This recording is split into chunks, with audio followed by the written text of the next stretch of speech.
I was standing in front of the mirror adjusting my tie for what felt like the 100th time. My hands were steady, my heart was full, and I could not stop smiling. After 5 years of loving Veronique, I was finally about to marry her. 120 guests were waiting at a small church outside Dallas. Everything was perfect. Then my phone buzzed. A text from my mother.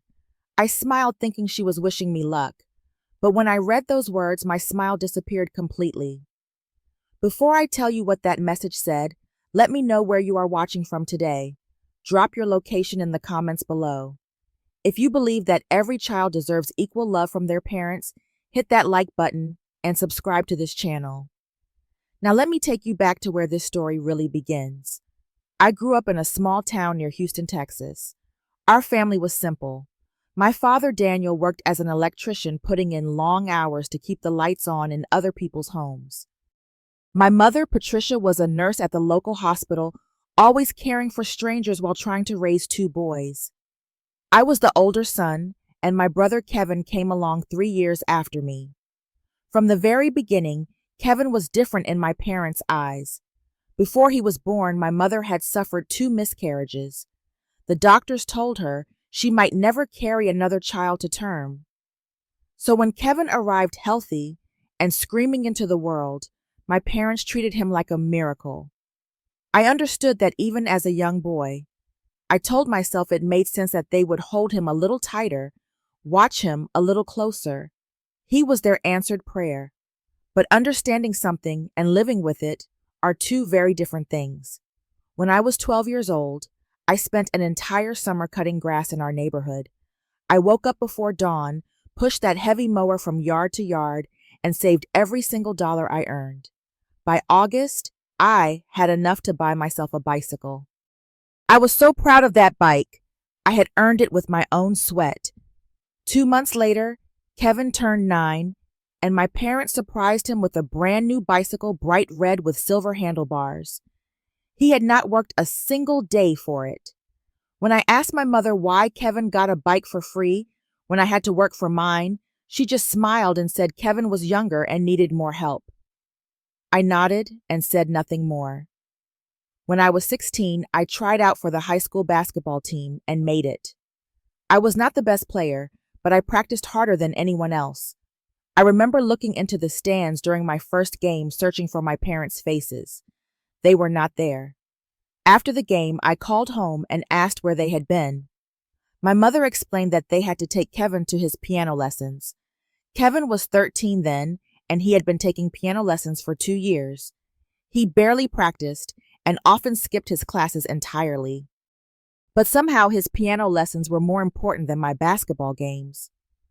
Over the next 2 seasons, my parents attended exactly 0 of my games. I stopped looking for them in the stands after a while. The moment that hurt the most came during my high school graduation. I had worked incredibly hard, earned good grades, and even received a small scholarship to help with college. Graduation day arrived, and I put on my cap and gown feeling proud of what I had accomplished. I kept checking my phone, waiting for my parents to text me that they were on their way. Instead, I received a message from my father saying they were at the hospital. Kevin had broken his arm while skateboarding. It was not a serious break, just a simple fracture that required a cast. He was in no danger. But my parents stayed with him at the hospital instead of watching me walk across that stage. My neighbor, Mrs. Patterson, was the one who took photos of me receiving my diploma. That night, I looked at those photos and saw a young man smiling, but his eyes told a different story. I learned early that self-reliance was my only option. I attended college on scholarships and worked 2 part-time jobs to cover what the scholarships did not. I studied mechanical engineering, stayed up late, finishing projects, and graduated with honors. I never asked my parents for money because I knew the answer would involve some comparison to Kevin's needs. My brother, meanwhile, changed his college major 3 times, dropped out once, and eventually settled into a job as a sales associate at an electronics store. He was 25 years old and still living in our parents' basement. Yet somehow, whenever I visited home, all my parents could talk about was Kevin. Kevin was thinking about going back to school. Kevin had met a nice girl. Kevin was finally figuring things out. I had a stable engineering job in Dallas, my own apartment, and zero debt. But Kevin was the one they bragged about to relatives. I made peace with this imbalance. I told myself that at least I had built my own life and no one could take that from me. Then I met Veronique, and everything changed. It happened 5 years ago at a charity fair downtown. I had gone with some coworkers to volunteer serving food to families in need. Veronique was there too, standing behind a table piled with sandwiches, handing them out with a smile that could warm the coldest room. She had deep brown eyes, hair that fell past her shoulders in soft waves, and a laugh that made everyone around her feel lighter. She was originally from Louisiana, and you could hear traces of it in her voice, a gentle melody underneath her words. We started talking between serving visitors, and I found myself telling her things I had never told anyone. She listened in a way that made me feel seen. By the end of the day, we had exchanged phone numbers, and I drove home feeling something I had not felt in years: hope. Our relationship grew slowly and naturally. Veronique was a third-grade teacher who cried at animated movies and sang off-key while cooking dinner. She remembered small details about my life and asked about them weeks later. She made me feel like I mattered, like my thoughts and feelings were worthy of attention. After dating for 6 months, I brought her home to meet my parents. That visit told me everything I needed to know. My parents were polite to Veronique, but their warmth was reserved, distant. They asked her a few questions about her job, then spent the rest of the evening talking about Kevin and his girlfriend at the time, a woman named Stephanie.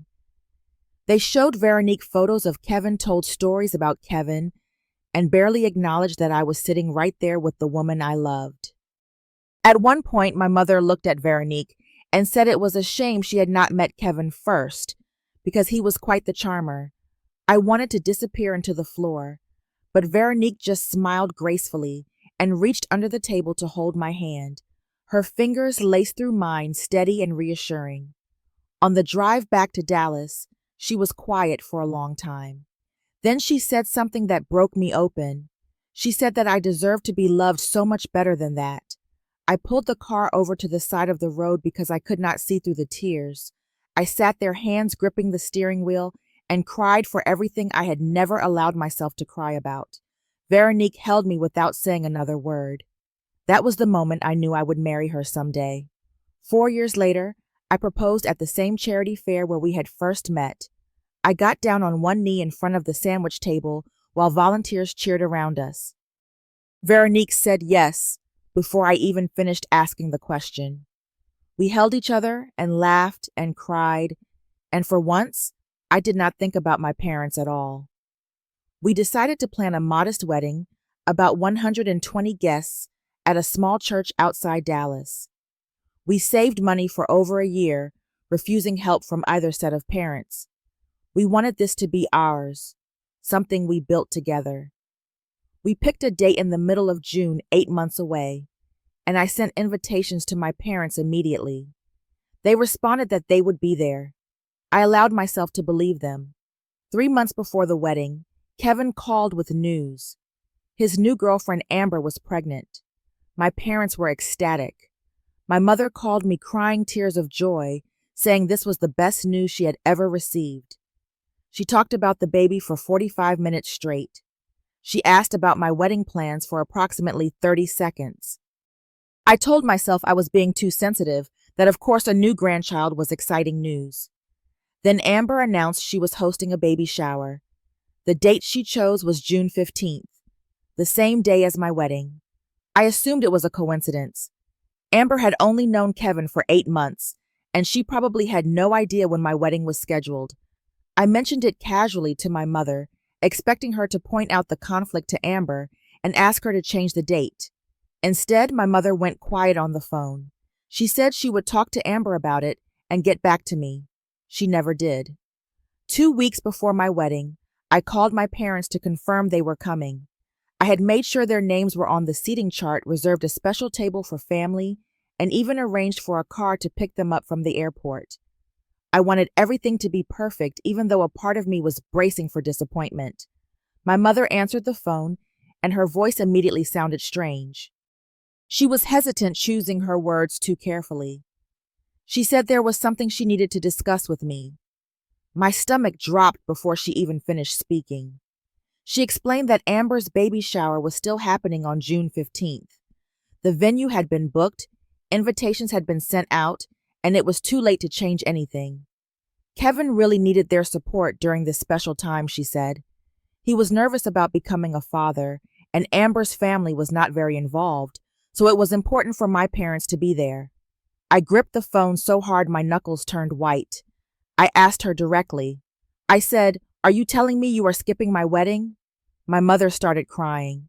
She said I had to understand that Kevin needed them in a way that I never had. I was strong, she said. I had always been strong. Kevin was sensitive and struggled with things that came easily to me. She begged me not to be angry, promised they would celebrate with me another time, maybe take us out to dinner when things settled down. I could not find words. The silence stretched between us like a canyon. Finally, I asked if she understood what she was asking me to accept. My wedding day, the most important day of my life, and she was choosing a baby shower. Not even the birth of the child. A party. She just kept crying and saying she was sorry, but Kevin needed her. I hung up and sat alone in my apartment for an hour, staring at nothing. That night, I called my father. I thought maybe he would see reason, that he would talk some sense into my mother, or at least be honest with me about how wrong this was. Instead, his words echoed my mother's almost exactly. He told me I had always been the strong one. He said I would be fine without them, but Kevin would fall apart if they were not there for him. He said it like it was a compliment, like my ability to survive their neglect was something I should be proud of. I asked him one question. I asked if he had ever considered that I needed them too. He was quiet for a long moment. Then he said, I had Veronique now, and that was good. Kevin only had them. I ended the call without saying goodbye. Veronique saw the devastation on my face when I came to bed that night. I told her everything. She held me close and let me talk until there were no more words left. Then she offered to call my parents herself to try reasoning with them one more time. The next evening, Veronique made that call. She was calm and respectful, explaining how much their presence would mean to both of us. She mentioned that we had reserved seats for them, that we wanted them to be part of this milestone. She spoke from the heart, and I loved her even more for trying. My mother's response was to tell Veronique that she would understand when she had children of her own. She said motherhood would teach Veronique that sometimes you have to make impossible choices. Then she asked Veronique to help me not hold a grudge. Veronique thanked her politely and ended the call. She turned to me with fire in her eyes, but her voice was gentle when she spoke. She said we were still going to have the most beautiful day of our lives, with or without them. On the morning of June 15th, I stood in a small room at the back of the church, adjusting my tie in the mirror. My phone buzzed. I saw my mother's name and felt a flicker of hope. Maybe she had changed her mind. Maybe she was outside ready to surprise me. I opened the message. It said, "Wishing you happiness. We are at the baby shower and everything is wonderful here. Send us photos. We love you." Below the text was a photograph. My parents stood with Kevin and Amber, all four of them beaming at the camera. Balloons and streamers decorated the background. They looked happier than I had ever seen them. I stared at that photo until my vision blurred. My hands began to shake. The phone nearly slipped from my fingers. The door opened behind me. I saw Veronique's reflection in the mirror before I saw her face. She was wearing her wedding dress, a simple white gown that made her look like she was glowing from within. We were not supposed to see each other before the ceremony, but she must have sensed something was wrong. She walked over and looked at my phone screen. Her expression shifted from curiosity to disbelief to something that looked like rage carefully contained. She said they did not deserve to be here anyway. I turned to face her. I told her I had spent my entire life trying to earn their approval, their love, their acknowledgement, and I had failed. No matter what I did, no matter how hard I worked, I would never be enough for them. Veronique took my face in her hands. She looked directly into my eyes and said something I will never forget. She said I had not failed. They had. They failed to see the incredible man standing right in front of them. Their blindness was not my burden to carry anymore. Something shifted inside me in that moment. I looked at this woman who had chosen me, who saw me, who loved me without conditions or comparisons. I realized that I had been chasing a love that was never truly available. But here, holding my face in her hands, was a love that was real and present and unconditional. I wiped my eyes. I straightened my tie one final time. I turned off my phone and put it in a drawer. I told Veronique we were going to have the best wedding anyone had ever seen. The ceremony was everything we had dreamed it would be. Yes, there were 2 empty chairs where my parents should have been sitting. Some guests noticed and whispered, but I did not care anymore. Veronique's parents, Richard and Marie, had driven in from Louisiana the day before. When they learned what had happened with my parents, Richard came to me privately. He was a tall man with kind eyes and hands roughened by decades of carpentry work. He put his hand on my shoulder and told me he was proud of the man I had become. He said I was part of his family now, not just as a son-in-law, but as a son. When the ceremony began, Richard walked both Veronique and me down the aisle together. He held her arm on one side and mine on the other. At the altar, he announced to everyone present that he was gaining not just a son-in-law that day, but another son. Several guests wiped their eyes. I was one of them. My best friend Jason stood beside me as my best man. We had known each other since college, and he had watched me struggle with my family situation for years. When I had told him my parents were not coming, he simply said he would stand twice as tall to fill the gap. He was true to his word. The moment I slipped the ring onto Veronique's finger, I understood something profound. Family is not always about blood. Family is about who shows up. Family is about who chooses you over and over again, even when it is inconvenient or difficult. The people surrounding us in that church, they were my family. They had chosen to be there. That choice meant everything. We danced, we laughed, we celebrated until the stars came out. It was the happiest night of my life. 1 week later, my mother called. Her voice carried a tone of hurt, an accusation that immediately put me on edge. She wanted to know why I had not sent any photos, why I had not called, why I was being so cold and distant. I took a deep breath before responding. I told her she had chosen not to attend the most important day of my life. I was not being cold. I was simply learning how to protect myself from people who consistently chose someone else over me. She started crying. She said she had no choice. Kevin needed her. I told her she always had a choice. She made her choice, and I was now making mine. I said I respected her decision, but I also had the right to step back and prioritize my own peace. She tried to argue, but I did not engage. I thanked her for calling and ended the conversation. I did not yell or cry or beg her to understand. I simply hung up and went back to my life with Veronique. Over the following months, we established new boundaries. We did not cut off my parents completely, but we stopped bending ourselves into knots to please them. Holidays were spent with Veronique's family or with close friends. When Kevin called to tell me I was overreacting, I simply said he could not understand, and I did not need him to. When my father sent a long email explaining that I was too sensitive and needed to forgive and move on, I read it once, deleted it, and never responded. Setting those boundaries was not easy. There were nights when I lay awake wondering if I was making the right decision. There were moments when I almost picked up the phone to apologize, to smooth things over, to go back to being the accommodating son who never made waves. But Veronique was always there reminding me that I deserved better, that settling for crumbs was not love. The first few months after the wedding were a journey. Healing from a lifetime of feeling invisible does not happen overnight. I found a therapist who specialized in family dynamics, and I started unpacking decades of accumulated hurt. I learned that the way my parents treated me was not my fault. I could not control their choices, only my response to them. Slowly, the weight I had carried for so long began to lift. I stopped measuring my worth by my parents' attention. I stopped waiting for them to finally see me. I started building a life that was not defined by their approval. Veronique was my anchor through all of it. She never pushed me to heal faster than I was ready to. She never minimized my pain or told me to just get over it. She simply loved me consistently and patiently, showing me what unconditional support actually looked like. Her parents became the family I had always wanted it on. Richard called me every Sunday just to check in.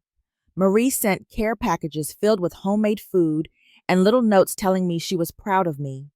They attended every milestone, celebrated every achievement, and never once made me feel like I was second best. I also leaned into friendships I had neglected while chasing my parents' love. Jason and I started a tradition of monthly dinners where we talked about everything except work. I reconnected with college friends and made new ones through Veronique's social circle. I built a community of people who valued me, and that community became my foundation. Looking back now, I realized that losing my parents' presence at my wedding was actually a gift. It forced me to confront a truth I had been avoiding my entire life. Their love was conditional, rationed, and always directed elsewhere. No amount of achievement or sacrifice on my part would ever change that. But here is what I also learned. Their inability to love me fully had nothing to do with my worthiness. I am worthy of love. I always was. The problem was never me.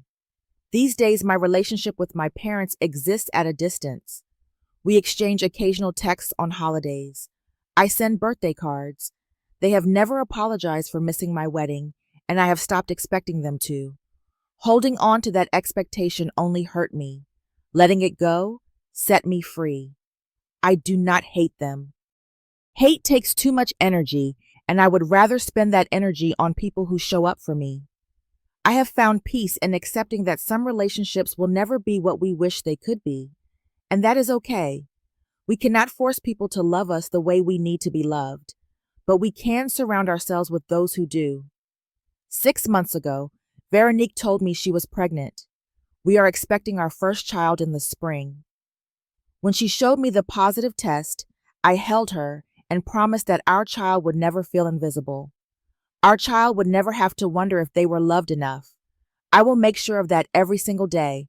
I cannot choose the parents I was born to, but I can choose what kind of father I become. And that choice is the only one that truly matters.